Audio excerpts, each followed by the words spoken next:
നമ്മെ ബലപ്പെടുത്തട്ടെ. സഭാപ്രസംഗിയുടെ പുസ്തകത്തിൽ നിന്നാണ് ഒരു വചനം വായിച്ച് തുടർന്നുള്ള സമയം അല്പ മിനിറ്റുകൾ വചനം ധ്യാനിപ്പാനായിട്ട് ആഗ്രഹിക്കുന്നത്.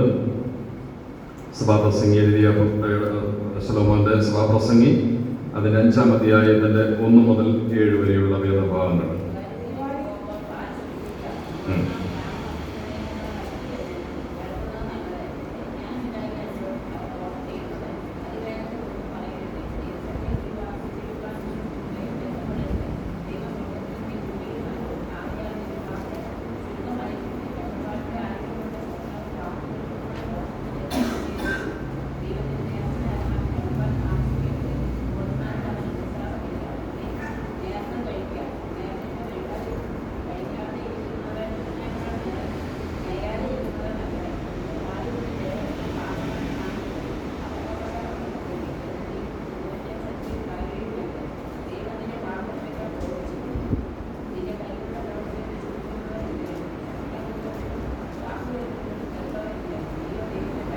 നീയോ ദൈവത്തെ ഭയപ്പെടുക. എല്ലാവരും ബൈബിൾ ഭാഗം തുറന്നു നോക്കിയല്ലോ.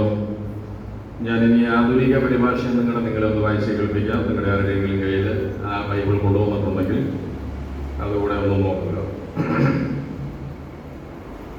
ദൈവാലയത്തിൽ പോകുമ്പോൾ സൂക്ഷ്മതയോടെ വർദ്ധിക്കുക.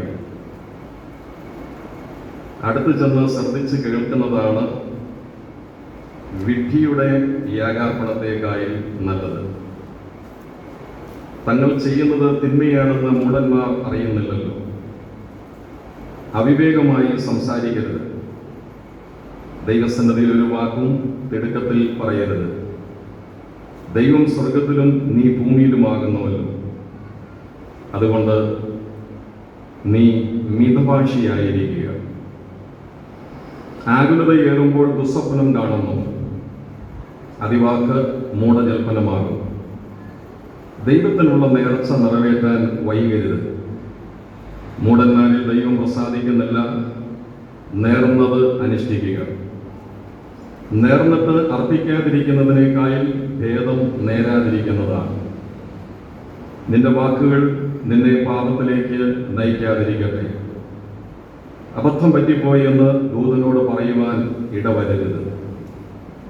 നിന്റെ വാക്കുകൾ കൊണ്ട് ദൈവം കോപിച്ചിട്ട് നിന്റെ അധ്വാന ഫലം നശിപ്പിക്കാൻ ഇടയാക്കണമോ? സ്വപ്നങ്ങൾ പെരുകുമ്പോൾ വ്യർത്ഥവാക്കുകളും പെരുകുന്നു. അതിനാൽ നീ ദൈവത്തെ ഭയപ്പെടുക. എന്തു മനസ്സിലായി നമുക്ക്? അടുത്തൊരു 10 മിനിറ്റ് നേരം നിങ്ങൾ ശ്രദ്ധിക്കുക. ചിലപ്പോൾ 15 മിനിറ്റ് ആകാം. ഈ ദൈവോധന ശുശ്രൂഷ എന്നൊക്കെ പറയുമ്പോൾ നമുക്കത് ദൈവാത്മാവിൻ്റെ ഒരു നിയോഗം പോലെയാണ്. 2-3 മിനിറ്റുകൾക്ക് ചിലപ്പോൾ വ്യത്യാസം വരും. ഈ കൊച്ചു പാരഗ്രാഫിൽ നമ്മൾ വായിച്ചത് ദൈവാലയവുമായി ബന്ധപ്പെട്ട് നമ്മൾ ശ്രദ്ധിക്കേണ്ടതാണ്. Price the Lord. ദൈവാലയവുമായി ബന്ധപ്പെട്ട് ശ്രദ്ധിക്കേണ്ടതാണ്. എന്തിനാ ദൈവാലയത്തിലേക്ക് പോകുന്നത്? ദൈവത്തിന് യാഗവും ദൈവത്തിന് ആരാധനയും അർപ്പിക്കാൻ വേണ്ടി. ഈ സഭാപ്രസംഗിയുടെ പുസ്തകം എഴുതിയത് ശലോമോനാണ്. ശലോമോനെ കുറിച്ച് നമ്മൾ പഠിക്കുമ്പോൾ നിങ്ങൾക്കറിയാം, ജ്ഞാനികളിൽ ജ്ഞാനിയാണ്. ദാവീദിന്റെ മകൻ. ഒത്തിരി സവിശേഷതകൾ പരിശുദ്ധാത്മാവ് രേഖപ്പെടുത്തിയിട്ടുണ്ട്. യഹൂദന്റെ 1-ലധികം ദൈവാലയങ്ങളെ കുറിച്ചുള്ള പരാമർശം വിശുദ്ധ ബൈബിളിൽ കാണാനായിട്ട് കഴിയുന്നുണ്ട്. അതിൽ തന്നെ ഏറ്റവും വിലയുള്ള ദൈവാലയമാണ് ശലോമോൻ പണി കഴിപ്പിച്ചത്. ദാവീദിന് ദൈവാലയം പണി കഴിപ്പിക്കണമെന്നുള്ള ആഗ്രഹമുണ്ടായിരുന്നു എങ്കിലും ദൈവത്തിന്റെ ആത്മാവ് നാഥാൻ പ്രവാചകനിലൂടെ പറഞ്ഞു, അനേകരുടെ രക്തം നീ ചൊരിയിച്ചിട്ടുണ്ട്, അതുകൊണ്ട് നീ പണിയണ്ട. നിന്റെ മകനായ ശലോമോൻ എനിക്ക് വേണ്ടി ആലയം പണിയും. 2 ദിനവൃത്താന്തങ്ങളുടെ പുസ്തകം പ്രാരംഭ അധ്യായം വായിക്കുമ്പോൾ ശലോമോൻ ദൈവാലയത്തിന്റെ പണിക്കാവശ്യമായ കാര്യങ്ങളെല്ലാം അവിടെ ക്രമീകരിക്കുകയും. ഈ ഭാഗത്തിലേക്ക് നമ്മൾ പ്രവേശിച്ചപ്പോൾ അതുകൂടി ഒന്ന് വായിക്കണമെന്നാലാണ് ഇതിനൊക്കെ ഒരു ചർച്ച വരികയുള്ളൂ. നിങ്ങൾക്ക് ആ കാര്യങ്ങൾ മനസ്സിലാക്കാൻ കഴിയുകയുള്ളൂ. 2 ദിനവൃത്താന്തങ്ങളുടെ പുസ്തകത്തിലേക്ക് വന്ന് നിങ്ങൾ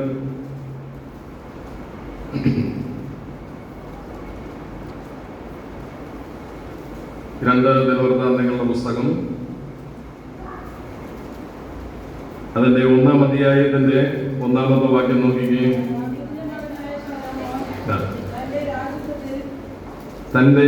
ശലോമോൻ തന്റെ രാജ്യത്വത്തിൽ സ്ഥിരപ്പെട്ടു. അടുത്തത്, അവന്റെ ദൈവമായ യഹോവ അവനോടുകൂടി ഇരുന്ന് അവനെ അത്യന്തം മഹത്വപ്പെടുത്തി. Price the Lord. പിന്നെ നമ്മൾ താഴേക്കെല്ലാം വായിച്ചു വരുമ്പോൾ അവിടെ രേഖപ്പെടുത്തിയിരിക്കുന്ന ആ വാക്യങ്ങളിലെല്ലാം നിറഞ്ഞു നിൽക്കുന്ന ഒറ്റ കാര്യം, ഏത് വിധേനയും ദൈവത്തിനൊരു ആലയം പണിയണമെന്നുള്ള അടങ്ങാത്ത ഒരു ചിന്താഗതിയാണ്. അത് 2-ാം അധ്യായത്തിലേക്ക് വരുമ്പോൾ താൻ അത് വെളിപ്പെടുത്തുന്നുണ്ട്. 2-ാം അധ്യായത്തിന്റെ 3-ാമത്തെ വാക്യം, ശലോമോൻ സോർ രാജാവുമായിട്ട് ശലോമോൻ നല്ല കൂട്ടായിരുന്നു. ആ കാലയളവിലെ ചരിത്രപരമായ ഭാഗങ്ങളിൽ തന്റെ ഉള്ളിൽ കിടക്കുന്ന ആശയം വെളിപ്പെടുത്തി. 2 സ്നേഹിതന്മാർ തമ്മിൽ ആശയവിനിമയം ചെയ്യുമ്പോഴാണല്ലോ അവരുടെ ആഗ്രഹങ്ങളൊക്കെ പറയുന്നത്. എടാ, എനിക്ക് ഇന്നൊരു ആഗ്രഹമുണ്ട്, അല്ലെങ്കിൽ ഞാൻ ഇന്നൊരു കാര്യം ചെയ്യാൻ പോവാണ്, സ്ഥലം മേടിക്കാൻ പോവാണ്, അല്ലെങ്കിൽ ഇന്ന കാര്യങ്ങൾ എന്ന് പറഞ്ഞതുപോലെ ശലോമോൻ തന്റെ മനസ്സ് സോർ രാജാവായിരിക്കുന്ന ഹൂരാന്റെ അടുക്കൽ ചെന്നിട്ട് ആ മനസ്സ് അത് വെളിപ്പെടുത്തുകയാണ് ദൈവത്തിന്റെ ആലയവുമായി ബന്ധപ്പെട്ട്. അടുത്തത്,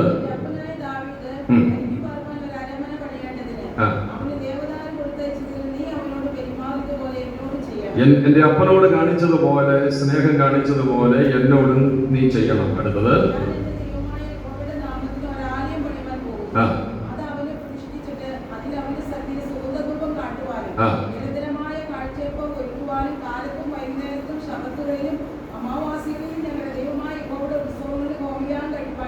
അപ്പോൾ ശലോമോൻ പറയുന്നത്, ഹൂരാമിനോട് പറയുകയാണ്, എന്റെ അപ്പനായ ദാവീദിന് പാർക്കാൻ വേണ്ടി ഒരു അരമന പണിയുന്ന കാര്യത്തിൽ ഏറ്റവും നല്ല ദേവദാരു കൊടുത്ത് നീ സഹായിച്ചിട്ടുണ്ട്.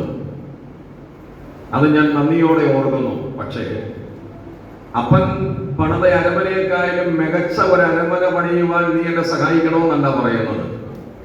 അപ്പനെ വീട് പണിയുവാൻ വേണ്ടി നീ സഹായിച്ചു, എന്നാൽ അതിലുപരി എന്റെ മനസ്സിൽ ദൈവത്തിനൊരു ആലയം പണിയുവാൻ ആഗ്രഹമുണ്ട്.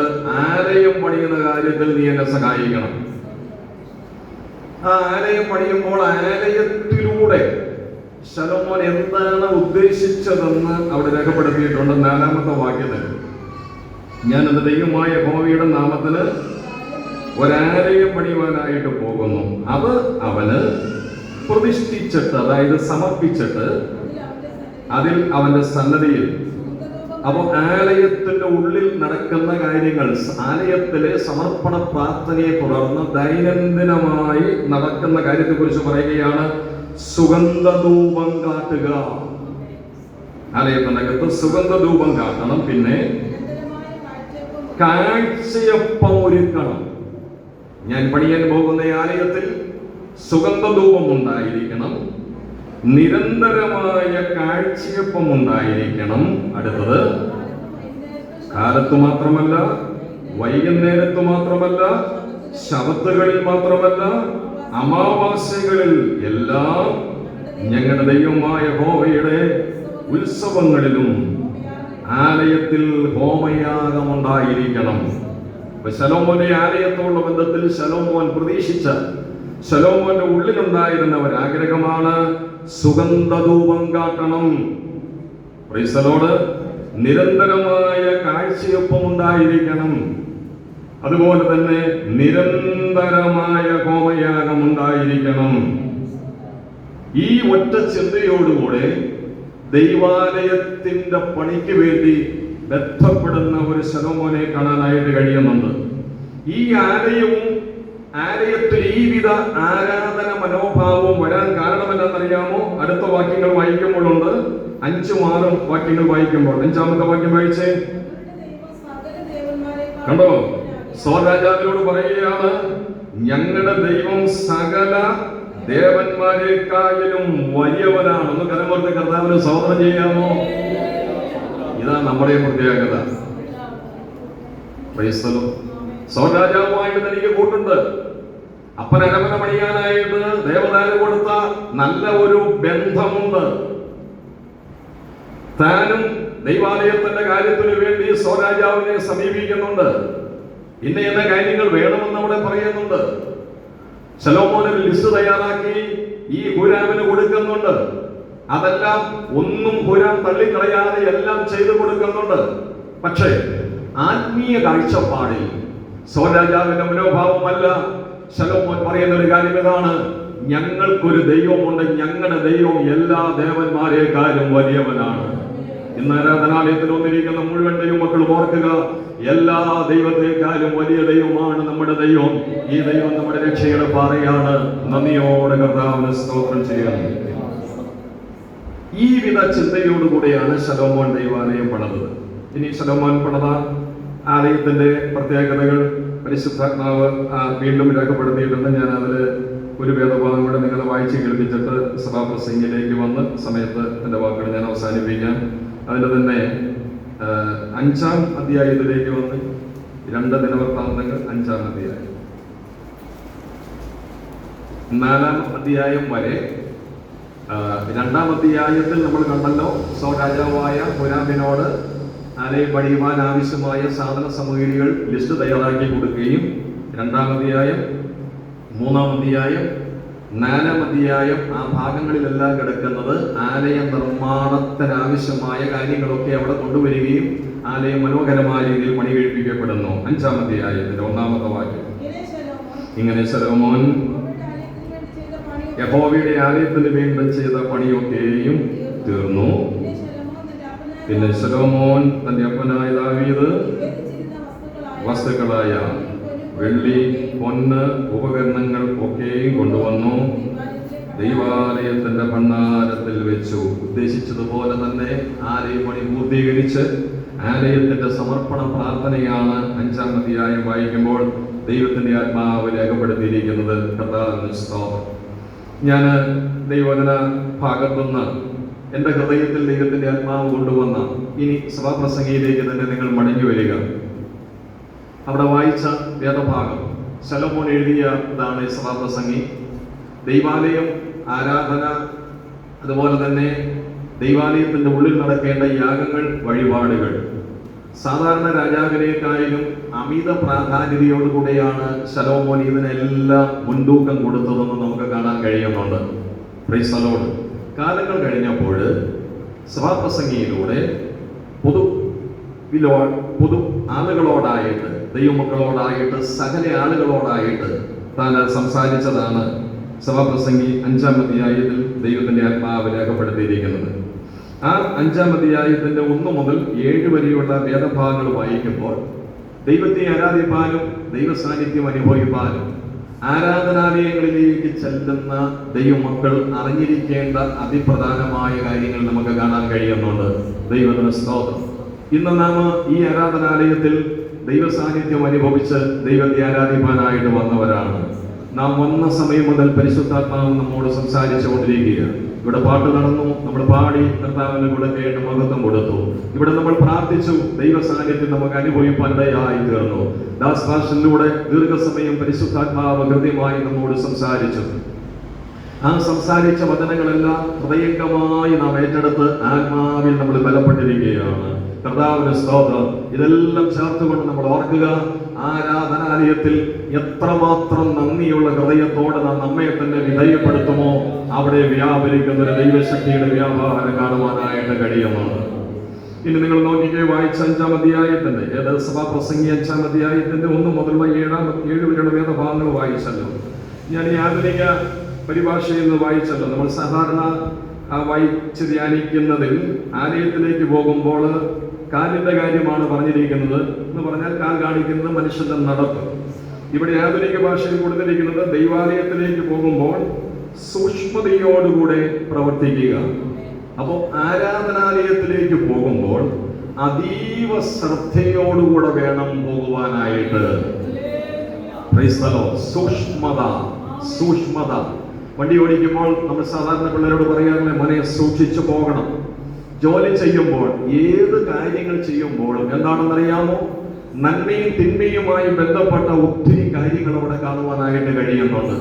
അപകടങ്ങൾ വരാതെ, അനർത്ഥങ്ങൾ വരാതെ, വിവിധ പ്രയാസങ്ങൾ വരാതെ, അതൊരു പരാജയമാകാതെ വിജയകരമായി തീരുമാനം. പഠിക്കുന്ന കുട്ടികളോട് പറയും, നന്നായി പഠിക്കണം, സൂക്ഷ്മതയോടെ പഠിക്കണം, ഓരോ പാഠഭാഗങ്ങളും നന്നായിട്ട് ഉൾക്കൊള്ളണം.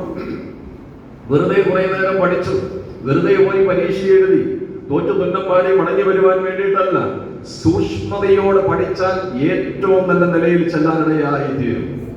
ഏത് കാര്യവും അങ്ങനെയാ. സൂക്ഷിച്ച്, നന്നായി ശ്രദ്ധിച്ച്, നന്നായി അത് മനസ്സിലാക്കി ചെയ്തു കഴിഞ്ഞാൽ പരാജയത്തെക്കാൾ ഉപരിയായി വിജയം പ്രാപിച്ചെടുക്കുവാനായിട്ടിടയായി തീരും. ദൈവാലയത്തിലേക്ക് പോകുന്ന, ആരാധനയ്ക്ക് പോകുന്ന ഓരോ ദൈവമക്കളും ഓർക്കുക, ഏതാണെന്നറിയാമോ? ഇന്ന് ഞാൻ എന്റെ ദൈവത്തിന്റെ സാന്നിധ്യം അനുഭവിക്കാനാണ് പോകുന്നത്. ആ സൂക്ഷ്മത എന്ന് പറയുമ്പോൾ അതിനകത്ത് എല്ലാം വരുന്നുണ്ട്. എന്റെ ദൈവത്തിന്റെ ശബ്ദം കേൾക്കാനാണ് ഞാൻ പോകുന്നത്, എന്റെ ദൈവത്തിന്റെ ദർശനം കാണാനാണ് ഞാൻ പോകുന്നത്, എന്റെ യേശുവിന്റെ പീഡാനുഭവങ്ങളെ ധ്യാനിക്കാൻ വേണ്ടിയാണ് ഞാൻ പോകുന്നത്. ഞാൻ സമയം കളയാൻ വേണ്ടിയല്ല പോകുന്നത്. ആരാധനയുടെ പവിത്രത മനസ്സിലാക്കി, ആരാധനയുടെ ശ്രേഷ്ഠത മനസ്സിലാക്കി, ദൈവസ്നേഹത്തിന്റെ നിറവ് മനസ്സിലാക്കി, അതീവ സൂക്ഷ്മതയോടെ ആലയത്തിൽ വന്ന് ദൈവത്തെ ആരാധിച്ചാൽ അവർക്ക് ദൈവകൃപ അനുഭവിച്ചറിയാനായിത്തീരും. അപ്പൊ ആരാധനാലയം, ആരാധന എന്ന് പറയുന്നത് എപ്രകാരമായിരിക്കണം? അതീവ സൂക്ഷ്മതയോടെ ആയിരിക്കണം. ഈ ഒരു ചിന്ത നമ്മുടെ ഉള്ളിൽ ഉണ്ടായിരിക്കണം. കർത്താവിന് സ്തോത്രം. ഞാൻ ഇനി ഇതര വാക്യങ്ങളൊന്നും, റെഫറൻസ് വാക്യങ്ങൾ നമുക്ക് വായിപ്പിക്കാനും ദീർഘമായി വിചിന്തനം ചെയ്യുവാനും സമയമില്ല. അടുത്തൊരു കാര്യം അവിടെ പറയുന്നത് എന്താണെന്നറിയാമോ? അടുത്ത് ചെന്ന് ശ്രദ്ധിച്ച് കേൾക്കണമെന്നാണ് പറയുന്നത്. അതായത് അടുത്ത് ചെന്ന് ശ്രദ്ധിച്ച് കേൾക്കുന്നതാണ് വിഡ്ഢിയുടെ യാഗാർപ്പണത്തെക്കായിൽ നല്ലത്. അപ്പൊ ശലോമോന്റെ വീക്ഷണത്തിൽ ആരാധനാലയത്തിൽ വ്യത്യസ്തരായ ആളുകൾ വരുന്നുണ്ട്. ദീർഘവീക്ഷണമില്ലാതെ, ആരാധനയുടെ പവിത്രത മനസ്സിലാക്കാതെ, യാഗത്തിന്റെ പവിത്രത മനസ്സിലാക്കാതെ, പ്രാർത്ഥനയുടെ പവിത്രത മനസ്സിലാക്കാതെ, ജീവിത സമർപ്പണമില്ലാതെ, വിശുദ്ധിയില്ലാതെ, വേർപാടില്ലാതെ ആരാധനയിൽ പങ്കെടുക്കുന്ന ഒരു വിഭാഗത്തിന് ശലോമോൻ കൊടുത്തിരിക്കുന്ന ഒരു പേരെന്നറിയാമോ? വിഡ്ഢികൾ. അവരും പാടുന്നുണ്ട്, അവരും പ്രാർത്ഥിക്കുന്നുണ്ട്, അവരും ആരാധന അർപ്പിക്കുന്നുണ്ട്, അവരും എല്ലാ കാര്യത്തിലും ഇടപെടുന്നുണ്ട്. പക്ഷെ ഒരിക്കലും ഒരു ദൈവപ്രവൃത്തി വെളിപ്പെടുന്നില്ല. മനസ്സിലായോ? ഒരിക്കലും ഒരു ദൈവപ്രവൃത്തി വെളിപ്പെടുന്നില്ല. അതുകൊണ്ട് ശലോമോൻ പറയുകയാണ്, വിഡ്ഢികളുടെ യാഗാർപ്പണത്തോടല്ല നമ്മൾ പൊരുത്തപ്പെടേണ്ടത്. പിന്നെയോ എന്ത് ചെയ്യുക? ആലയത്തോടും ദൈവ സാന്നിധ്യത്തോടും അടുത്ത് ചെന്ന് ശ്രദ്ധിച്ചു കേൾക്കുക. അടുത്തു ചെല്ലാൻ മനസ്സില്ലാതെ, ശ്രദ്ധിച്ച് കേൾക്കാൻ മനസ്സില്ലാതെ എന്ത് യാഗം നടത്തിയാലും അതിൽ ദൈവപ്രവൃത്തി വെളിപ്പെടുത്തില്ല. മനസ്സിലായോ? ഏതിലേക്ക് അടുത്ത് ചെല്ലാനാണ് പറയുന്നത്? ആരാധനാലയത്തിൽ ഒരു ദൈവ സാന്നിധ്യമുണ്ട്, ആ ദൈവ സാന്നിധ്യത്തിലേക്ക് അടുത്ത് ചെല്ല്. പാടുമ്പോൾ ഒരു പാട്ടിലൂടെ ഒരു ദൈവ സാന്നിധ്യം ഇല്ലേ? പ്രാർത്ഥിക്കുമ്പോൾ പാട്ടിനെതിരെ നമ്മൾ മുഖം തിരിഞ്ഞിരുന്നാലോ നമുക്ക് ആ ദൈവ സാന്നിധ്യം അനുഭവിക്കാൻ കഴിയത്തില്ല. പ്രാർത്ഥന നടക്കുക, നമ്മൾ പ്രാർത്ഥനയോട് മുഖം തിരിഞ്ഞു നിൽക്കുക, നമുക്ക് ദൈവ സാന്നിധ്യം അനുഭവിക്കാൻ കഴിയത്തില്ല. പാസ്റ്റർമാരല്ലെങ്കിൽ ശുശ്രൂഷകന്മാർ ദൈവവചനം പറയുക, എന്നാ വരണം എന്ന് പറഞ്ഞുകൊണ്ട് നമ്മൾ മനസ്സുകൊണ്ട് മുഖം തിരിഞ്ഞു നിൽക്കുക, നമുക്കൊരു ദൈവ സാന്നിധ്യം അനുഭവിക്കാനായിട്ട് കഴിയുകയില്ല. പക്ഷെ 2.5 മണിക്കൂർ വരുന്ന, അല്ലെങ്കിൽ 3 മണിക്കൂർ വരുന്ന ആരാധനയിൽ ദൈവ സാന്നിധ്യം നമുക്ക് അനുഭവിക്കാനായിട്ട് കഴിയുന്നത് അടുത്ത് ചെല്ലണം. ആ അടുത്ത് ചെല്ലുക എന്നുള്ളൊരു വാക്ക്, നീ ദൈവ സാന്നിധ്യത്തിലേക്ക് അടുത്ത് ചെല്ലുക, നീ പ്രാർത്ഥനയിലേക്ക് അടുത്ത് ചെല്ലുക, നീ വചനത്തിലേക്ക് അടുത്ത് ചെല്ലുക, നീ ദൈവത്തിന്റെ കൃപകളിലേക്ക് അടുത്ത് ചെല്ലുക. നിന്റെ ശരീരം പള്ളിക്കകത്ത് കൊണ്ടുവന്നു വെച്ചു എന്നുള്ളൊരു കാര്യം ശരിയാണ്. പക്ഷേ മനസ്സ്, ശരീരത്തിന്റെ ഉള്ളിലുള്ളൊരു മനസ്സുണ്ട്, ആ മനസ്സ് ദൈവത്തിന്റെ അടുക്കിലേക്ക് എത്തിക്കണം. എന്റെ ശരീരം ഞാൻ ഇവിടെ കൊണ്ടുവന്ന് നിർത്തിയിരിക്കുക, എന്റെ ശരീരം ഞാൻ കൊണ്ടുവന്ന ഒരു കസേരയെ കൊണ്ടുവന്ന് വെച്ചിരിക്കുക. ഓരോ ശ്രീകാരുടെ ഭാഷയിൽ പറഞ്ഞാൽ ഞങ്ങൾ ശരീരത്തിൽ ഇരിക്കുന്നവരാന്നാ പറയുന്നത്. മനസ്സിലായോ? അപ്പൊ എന്റെ ശരീരം ഞാൻ അവിടെ കൊണ്ടുവന്ന് വെക്കുന്നു, ഇവിടെ ഇരിക്കട്ടെ ഒരു അരമണിക്കൂർ നേരം, 1 മണിക്കൂർ നേരം ഈ സാധനം അവിടെ ഇരിക്കട്ടെ, ഞാനിങ്ങനെ കൊണ്ടുവച്ചേക്കുക. അപ്പൊ ഇങ്ങനെ കൊണ്ടുവച്ചിട്ട് എന്താ പ്രയോജനം? കുറച്ച് കഴിയുമ്പോൾ ഞാൻ ഇവിടെ എഴുന്നേറ്റ് പോകുന്നു, ഞാൻ എന്റെ വീട്ടിലേക്ക് ഇത് കൊണ്ടുപോകും. ഞാൻ എന്ന് പറയുന്ന വ്യക്തിത്വമുണ്ട്. ഞാനാണ് എന്റെ ശരീരത്തെ കൊണ്ടുപോകുന്നത്, അല്ലെ? ഇരിക്കണോ വേണ്ടിയോന്ന് ഞാനാ തീരുമാനിക്കുന്നത്. ഈ കൈ പൊക്കണോ വേണ്ടിയോന്ന് ഞാനാ തീരുമാനിക്കുന്നത്. കണ്ണടയ്ക്കണോ തുറക്കണോ വേണോ ഞാൻ എന്ന് പറയുന്ന ഒരു വ്യക്തിത്വമുണ്ട്. അപ്പോ ആ ഞാനെന്ന് പറയുന്ന വ്യക്തിത്വം എന്റെ ഇഷ്ടങ്ങൾക്കനുസരിച്ച് എന്റെ ശരീരത്തെ കൊണ്ടുപോവുകയല്ല ചെയ്യേണ്ടത്. ദൈവത്തിന്റെ ഇഷ്ടങ്ങൾക്കനുസരിച്ച് എന്റെ ശരീരത്തെ കൊണ്ടുപോകണം. ആലയത്തിലേക്ക് ദൈവം കൊണ്ടുവന്നത് എന്തിനു വേണ്ടിയാണ്? ദൈവീക സാഹിത്യത്തിലേക്ക് അടുത്തു ചെല്ലാൻ വേണ്ടിയാണ്. എത്ര പേരത് വിശ്വസിക്കുന്നു? സ്തോത്രം ചെയ്ത് കർത്താവിനെ മഹത്വപ്പെടുകയാണ്. ഈ ബദൽ ചർച്ചയിൽ ഇന്ന് പകലിലൂടെ ക്രമീകരിക്കപ്പെട്ടിരിക്കുന്ന ആരാധനയുടെ ഒടുവിലത്തെ സമയത്തേക്ക് വരികയാണ്. ദൈവത്തിന് സ്തോത്രം. 2 മണിക്കൂറിലധികമായി ഈ സമയം വരെ നമ്മൾ അനുഭവിച്ചുകൊണ്ടിരിക്കുന്ന ദൈവ സാന്നിധ്യത്തിന് നന്ദി പറയാനിടയായി തീരണം. അപ്പൊ മൂഢാരാധനയേക്കായിൽ, പക്വതയില്ലാത്ത ആരാധനയേക്കായിൽ, ആലയത്തിൽ വന്നിട്ട് പതിവ് ചടങ്ങുകൾ പോലെ നമ്മൾ ചെയ്തു വെക്കുന്ന കുറച്ച് കാര്യങ്ങളെക്കാൾ ഉപരിയായി ശലോമോന്റെ വീക്ഷണത്തിൽ എന്താ നല്ലതെന്ന് പറയുന്നത്? അടുത്തു ചെന്ന് ദൈവശബ്ദം കേൾക്കുന്നതാണ് നല്ലത്. അപ്പൊ ആലയത്തിൽ ഒന്നാമത്തെ സന്ദേശം പറയുന്നത് എന്നറിയാമോ? ആലയത്തിൽ നമ്മൾ എങ്ങനെയായിരിക്കണം? ആരാധന സൂക്ഷ്മതയോടുകൂടെ ആയിരിക്കണം. 2, പരിജ്ഞാനമില്ലാതെ പക്വതയില്ലാതെ മൂഢാരാധന അർപ്പിച്ചു പോവുകയല്ല. അതുകൊണ്ട് യാതൊരു പ്രയോജനവുമില്ല. ദൈവ സാന്നിധ്യത്തിലേക്ക് അടുത്തു ചെന്നിട്ട് ദൈവത്തിന് എന്നോട് പറയാനുള്ളത് ഞാൻ ശ്രദ്ധിച്ച് കേൾക്കണം. ഇന്ന് നിങ്ങൾ ദൈവശബ്ദം കേട്ടോ? സ്തോത്രം, സ്തോത്രം, സ്തോത്രം. എത്ര പേര് ദൈവശബ്ദം കേട്ടു? ഹല്ലേലൂയ. പ്രാരംഭ സന്ദേശത്തിലൂടെ എത്ര പേര് ദൈവശബ്ദം കേട്ടു? ഇപ്പോൾ നിങ്ങൾ എത്ര പേര് ദൈവശബ്ദം കേൾക്കുന്നു? അത് നമ്മുടെ ജീവിതത്തിൽ ഒരു നിറവായി തീരട്ടെ. ദൈവത്തിന് സ്തോത്രം. അടുത്തൊരു സന്ദേശം അദ്ദേഹം പറയുന്നത് വിവേകത്തോടുകൂടെ സംസാരിക്കണം. 2ാമത്തെ വാക്യത്തിൽ കിടക്കുന്നത് അവിവേകമായി ഒന്നും സംസാരിക്കരുത്. ഈ കുറച്ചുകൂടെ നമുക്ക് മനസ്സിലാക്കാൻ കഴിയുന്നത് ഈ മോഡേൺ ട്രാൻസ്ലേഷനിലാണ്, ആധുനിക പ്രവർത്തനത്തിലാണ് കിടക്കുന്നത്. എന്ന് പറഞ്ഞാൽ പള്ളിക്കകത്ത്, ആരാധനാലയത്തിനകത്ത് നമുക്ക് അത് ഇത് പറയാനുള്ള സ്ഥലമല്ല. മനസ്സിലായോ? നീ ഒരു വാക്ക് പറഞ്ഞാൽ അത് വിവേകത്തോടു കൂടി ആയിരിക്കണം. ഇനി വേണ്ടതുപോലെ പറയാൻ പറ്റുന്നില്ല, ഒരു കുഴപ്പമില്ല, മൗനമായിട്ടിരുന്ന. എന്റെ കാരണം അവിവേകമായിട്ട് പറയുന്നതും അവിവേകമായിട്ട് ചെയ്യുന്നതും എല്ലാം ഒരു ചരിത്ര രേഖയായിട്ട് കിടക്കും. കാലം എത്ര മാറിയാലും അത് മനുഷ്യൻ മറക്കത്തില്ല. അതുകൊണ്ട് ഒരു നിലയിലും അപക്വമായ, പക്വതയില്ലാത്ത വാക്കോ പക്വതയില്ലാത്തൊരു പെരുമാറ്റമോ നമ്മിൽ നിന്ന് എവിടെ വരരുത്? ആലയത്തിൽ വരരുത്. അപ്പൊ കണ്ണു നിറഞ്ഞല്ലേ ഇവിടെ ഇരിക്കാൻ പറ്റുള്ളൂ. സ്വതന്ത്രം പറയാൻ പറ്റുമോ?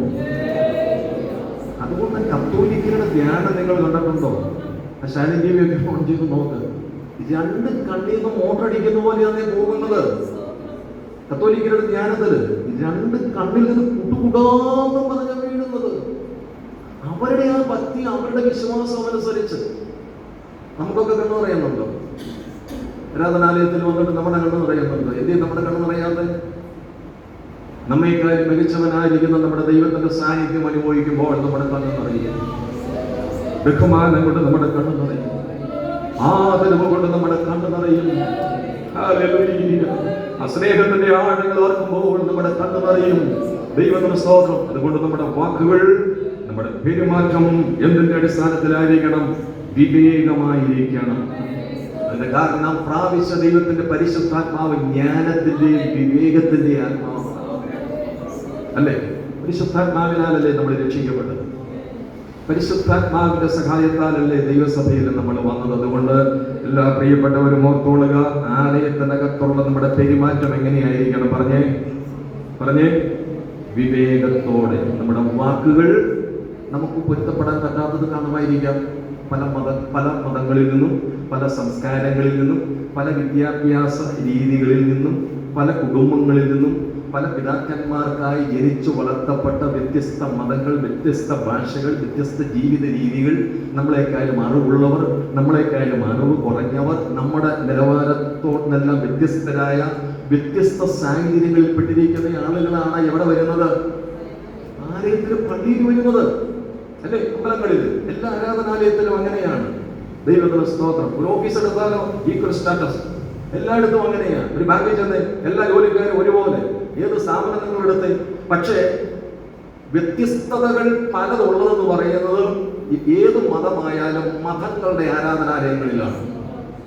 ബാക്കിയുള്ള എല്ലായിടത്തും ഒരു വിദ്യാഭ്യാസമാണ്. ഹൈസ്കൂൾ ടീച്ചർമാരെ എടുത്ത് എല്ലാവരും ഒരേ ക്വാളിഫിക്കേഷൻ, LP ടീച്ചർമാരെ എടുത്ത്, കോളേജ് അധ്യാപകരെടുത്ത്, ഡ്രൈവർമാരെടുത്ത്, വേറെ ഏത് പ്രൊഫഷണൽ ഫീൽഡ് നിങ്ങളെടുത്ത് എല്ലാവരും ഒരു തുല്യതയുള്ളവരാണ്. പക്ഷെ മതങ്ങളുമായി ബന്ധപ്പെട്ട, സമുദായങ്ങളുമായി ബന്ധപ്പെട്ട ആരാധനാലയങ്ങളെ അതിനെക്കുറിച്ച് നമ്മൾ ആഴമായി ചിന്തിക്കുമ്പോൾ വ്യത്യസ്ത വിദ്യാഭ്യാസ രീതി, വ്യത്യസ്ത നിറങ്ങൾ, വ്യത്യസ്ത സംസ്കാരങ്ങൾ, വ്യത്യസ്ത ജീവിത രീതികൾ എല്ലാം വ്യത്യസ്തമാണ്. പിന്നെ ദൈവസ്നേഹത്തിൽ ഉൾക്കൊണ്ടുകൊണ്ട്, ഹല്ലേലൂയ, എന്നെ പോലെ ദൈവം അവരെയും സ്നേഹിച്ചു, എന്നെ തിരഞ്ഞെടുത്തതുപോലെ ദൈവം അവരെയും തിരഞ്ഞെടുത്തു.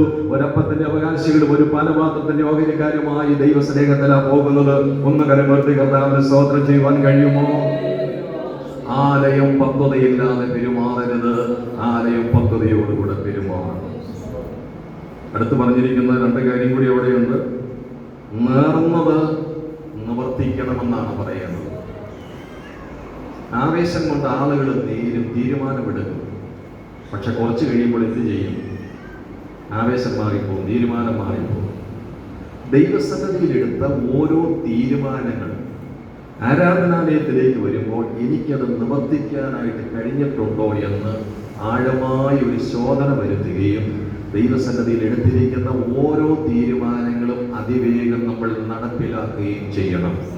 എന്ന് പറഞ്ഞാൽ നമ്മുടെ ആരാധനകൾ, നമ്മുടെ ആത്മീയ ശുശ്രൂഷകൾ, നമ്മുടെ ആത്മീയ കൂട്ടായ്മകൾ ചടങ്ങുകളല്ല.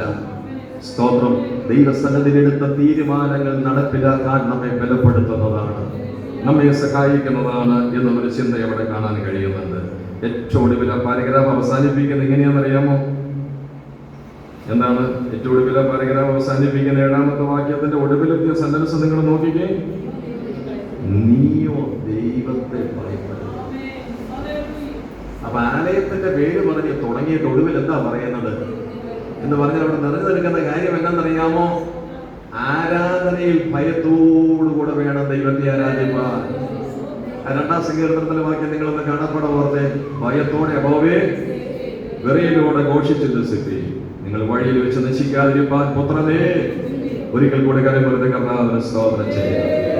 ഈ വചനങ്ങളാൽ ദൈവമായ കർത്താവ്